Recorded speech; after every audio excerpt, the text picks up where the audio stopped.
कर रहा है, आ रहा है पुलिस लेके आ रहा है गुंडागर्दी से, घर तोड़ के रोड पे सामान फेंक रहा, फिर पूरा करारनामे करा। और इसमें वो आमदार भी वो वहाँ पर थे, वहाँ पर वो ऐसा बिना करारनामे के मतलब घर तोड़ देंगे। करारनामा किधर है उनका, कुछ भी नहीं सर। कल्याणकर सर और वो वैशाली नंबर है मैडम तो कुछ माननी होता है। हम आपसे विनती करते सुप्रीम कोर्ट का ऑर्डर कंप्लाई करो जी, तो आप एक चीज़ आपसे रिक्वेस्ट, आप चलो हमारे साथ अभी आजकल में फिर नोटिस भेजने वाला था, तो आप कब तक आएंगे? आपको भी दूसरे काम देते ये लोग हमारे को जी जी अभी पता चला मेरे को, तो आपसे ना बहुत अपेक्षा है, आप प्लीज़ हमारे साथ में आइए।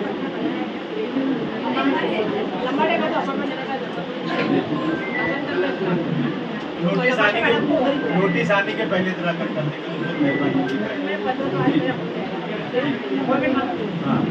आप जरा नोटिस आने के पहले तरह करवा लो। जय हिंद दोस्तों, रियल न्यूज़ ऑफ इंडिया में आपका स्वागत है। मैं सलीम सैयद। आज हमारा यहाँ पे एमपी वर्षा गायकवाड़ की ऑफिस पे आना हुआ। प्लॉट नंबर 7 में कुछ दिन पहले जो इलीगल डेमोलिशन किया गया था 32 घर का, यहाँ पे बात ये निकल रही है कि कुछ 12 से 15 घर थे जिसका डेमोलिशन होना था, लेकिन पूरे 32 घरों को नोटिस आई और नोटिस के हिसाब से डेमोलिशन किया गया। लेकिन यहाँ पे और एक बात निकल के आ रही है कि जो कोर्ट का ऑर्डर था, कोर्ट के ऑर्डर में ये चीज़ मेंशन किया गया था कि ये लोगों को शिफ्टिंग दिए बिना डेमोलिशन नहीं होना चाहिए। यहाँ पे जो केजीएन सोसाइटी के चेयरमैन रफ़ीक सैयद है, उन्होंने पूरी 7 नंबर प्लॉट के लोगों को एमपी वर्षा गायकवाड़ की ऑफिस में लेके आए। अब यहाँ पे मीटिंग हुई है और वर्षा गायकवाड़ जी ने ये आश्वासन दिया है कि इस मुद्दे पे मैं पूरी बात करूंगी, पूरा सहयोग करूंगी।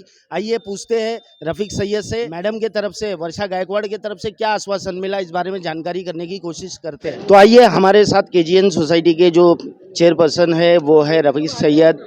जिस तरीके का माहौल बना हुआ है, जिस तरीके का एक दहशत भारत नगर के अंदर फैला हुआ है, आइए पूछेंगे कि क्या वजह है और अभी एमपी वर्षा गायकवाड़ के ऑफिस पे आना हुआ है, एमपी वर्षा गायकवाड़ ने क्या राहत दी है, क्या आगे का आश्वासन दिया, इस बारे में जानने की कोशिश करेंगे। रफ़ीक सैयद जी, हमारे चैनल पे आपका स्वागत है। जो तरीके से डेमोलेशन हुआ है, आप क्या कहते हैं कि ये इलीगल तरीके से हुआ है? देखिए, सबसे पहले तो ये बात बता दूं, जब हम लोग सुप्रीम कोर्ट से आए थे 9 जनवरी को, जो यहाँ पर डेमोलेशन का नोटिस आया था, उस नोटिस को हमने माननीय सुप्रीम कोर्ट में चैलेंज किया।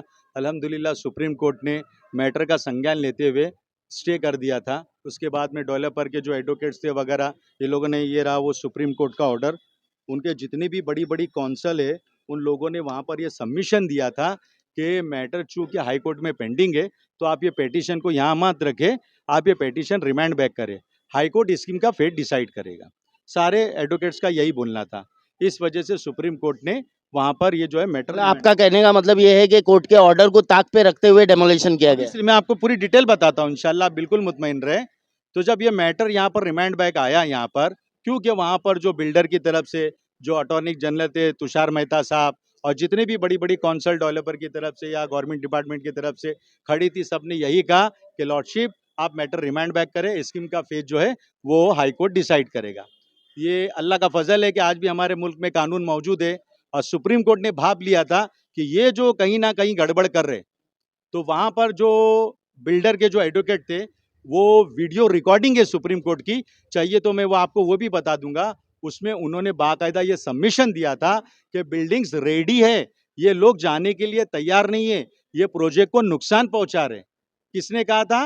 ये डेवलपर के एडवोकेट ने ऑन रिकॉर्ड सुप्रीम कोर्ट में कहा था। तो बिल्डिंग का रेडी, हाँ, बिल्डिंग कहाँ रेडी है और किसको मिला? यहाँ तक के ये लोगों का डेमोलिशन किए बाद, ये लोगों को घर से निकाले बाद, ये लोगों का अमाउंट जो बनाया गया था वो तक नहीं दिया गया। 15 दिन के बाद, 20 दिन के बाद देने का आश्वासन है।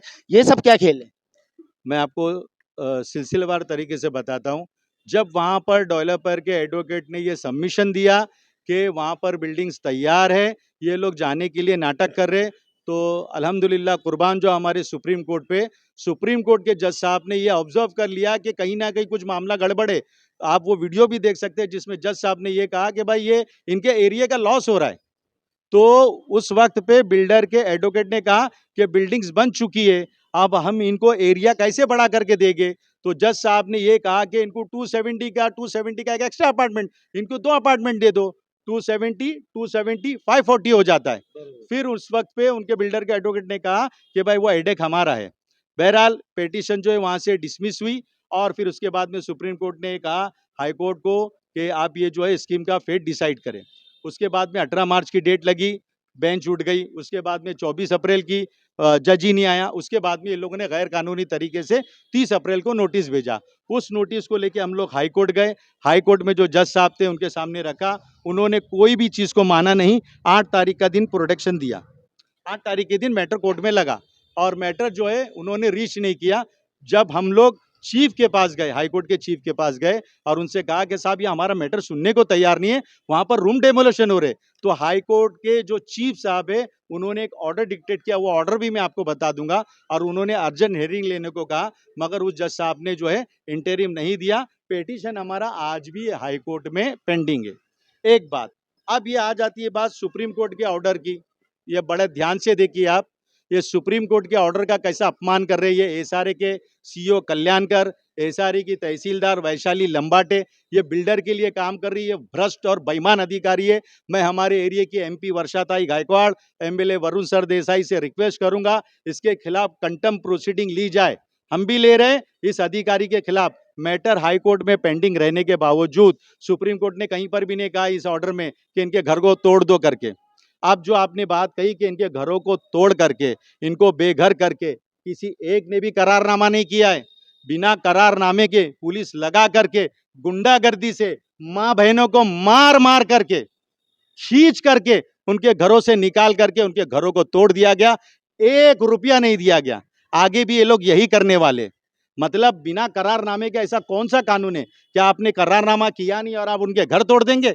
इसीलिए सुप्रीम कोर्ट ने जब ये देखा, सुप्रीम कोर्ट अल्हम्दुलिल्लाह, इसीलिए सुप्रीम कोर्ट ने ये पैरा नंबर 17 में कहा है कि eligible dwellers in any case are eligible to constructed structure, जो बिल्डिंग्स बन चुकी है। क्यों कहा सुप्रीम कोर्ट ने कि बिल्डर के एडवोकेट ने वहां पर सबमिशन दिया था, बिल्डिंग बन चुकी है एज पर rehabilitated 3310 of DCPR 1991 and they may accept. और अगर ये लोग थोड़े वक्त और ये लोग एक्सेप्ट करना चाहते हैं फॉर द टाइम बीइंग, थोड़े वक्त के लिए, तो ये जा सकते हैं वो बिल्डिंग में। हमारा ये कहना है बिल्डिंग बनी है, आप हमको बिल्डिंग में भेज दो।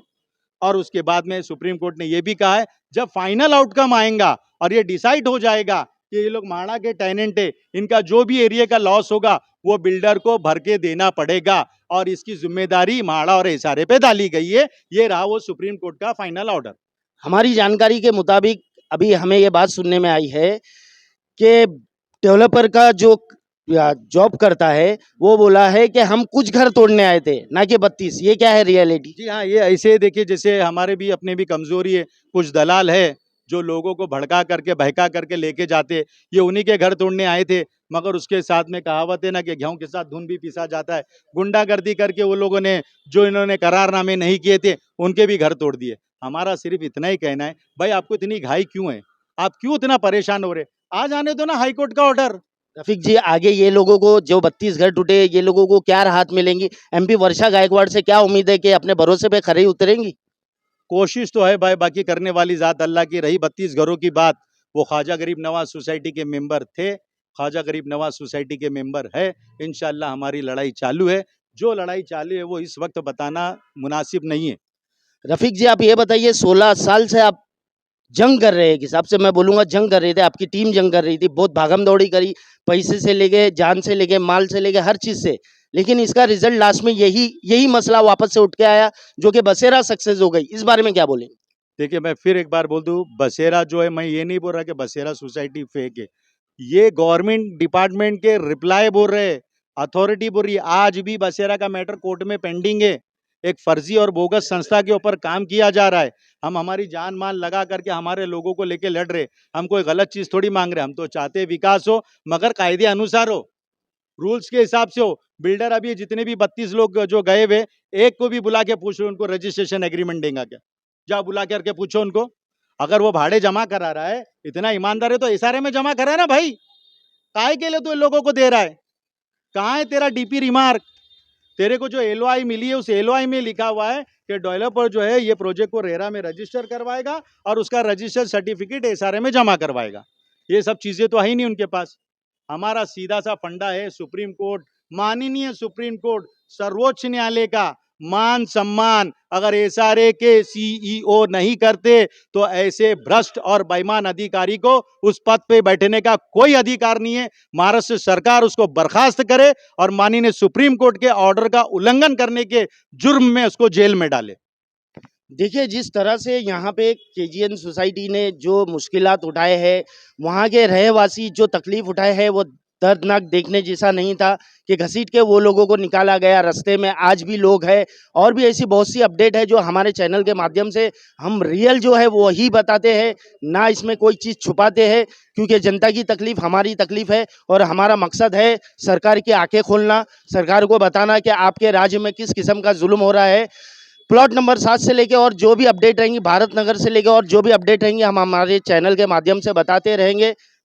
क्या बोलना चाहिए? हाँ, देखिए दूसरी एक बात, जैसे लोगों ने भी मुझसे कहा, शिकायत की कि हमारे जो आमदार है माननीय वरुण सरदेसाई साहब, उन्होंने कहा कि सुप्रीम कोर्ट से केस हार गए। मैं आपके चैनल के माध्यम से भी उनसे कहूँगा कि प्लीज़ आप कोई अच्छे एडवोकेट को ये ऑर्डर पढ़वाइए। आप जो बोल रहे हैं ना सुप्रीम कोर्ट ने इंटरिम हटा दिया, ठीक है इंटरिम हटा दिया। आप जब पिछली बार आए थे, आप एक आमदार होने के नाते उस एसआरए के तहसीलदार से ये क्यों नहीं पूछ रहे हैं की यांचे करारनामे आहे का? जर त्यांचे करारनामे नाही तर असा कुठला कानून आहे तुम्ही त्यांचा रूम पाडताय? कुठला कानून आहे? विदाऊट करारनामे तुम्ही ह्या लोकांचा रूम पाडत आहे, त्या लोकांना रस्त्यावर तुम्ही असा फेकत आहे तुम्ही, आणि त्यांचं काहीच नाही, म्हणजे ते म्हाडाचे टॅलेंट आहे. अरे तुम्ही थोडा शांत ठेवा. हायकोर्टचा जे निर्णय येणार ते बघूया, मग त्याच्यानंतर काय होणार. We are Mumbaikar, we are Maharashtrian. अरे करारनामे कुठे आहे? कुठला तुमचा डीपी रिमार्क आहे? कुठले तुम्ही त्यांच्या बरोबर हे केलेले आहे?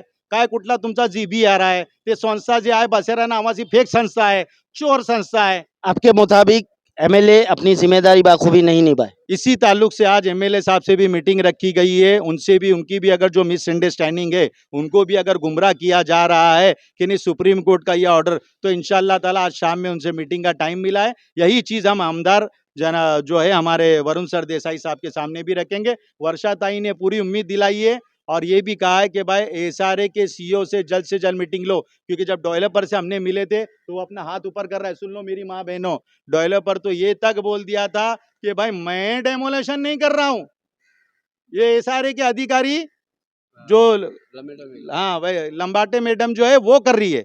तो मैं हमारे एमपी से, हमारे एमएलए से रिक्वेस्ट कर रहा हूँ, ये जो वैशाली लंबाटे जो मैडम है तहसीलदार जी, इनके खिलाफ सख्त से सख्त कार्रवाई की जाए। इनके खिलाफ जो है 420 का मामला दर्ज किया जाए, इनको इनके पद से बर्खास्त किया जाए, क्योंकि माननीय सुप्रीम कोर्ट के ऑर्डर का अपमान किया इन्होंने। देखिए सलीम भाई ये इनके रफीक भाई के मैटर के उसके ऊपर ही आगे बात करते हैं। आपका नाम बोलिए। फिरोज इनाम भाई, आप कौन से प्लॉट से? Plot number 7। बोलिए। उसमें मेन बात जो है, जो हमारे रफीक भाई ने बोले कि एग्रीमेंट नहीं हुआ है, करारनामे नहीं हुए, तो डेवलपर का ये बोलना है कि ये प्रोजेक्ट हम लोग ने एसआरए से लिए हुए। पहली बात तो एसआरए को डेवलपर अपॉइंट करने का कोई अधिकार नहीं है, जो कि पहले से फर्स्ट स्टेप ही गलत है इसमें।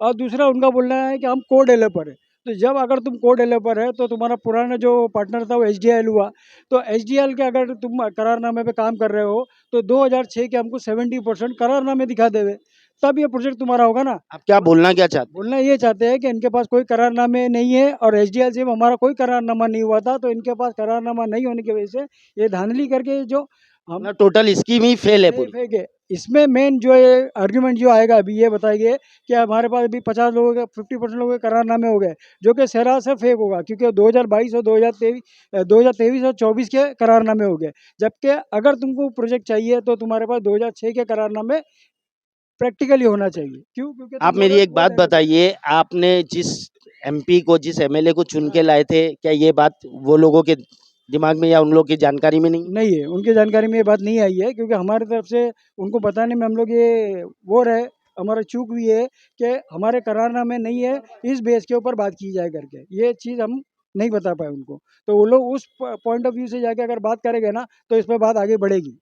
देखिए जिस तरह से यहाँ का माहौल है कि इलेक्शन के टाइम पे एमपी वर्षा गायकवाड़ को भारत नगर से बहुत अच्छी लीड मिली थी और इसी उम्मीद पे कि 33 का काम यहाँ पे होगा।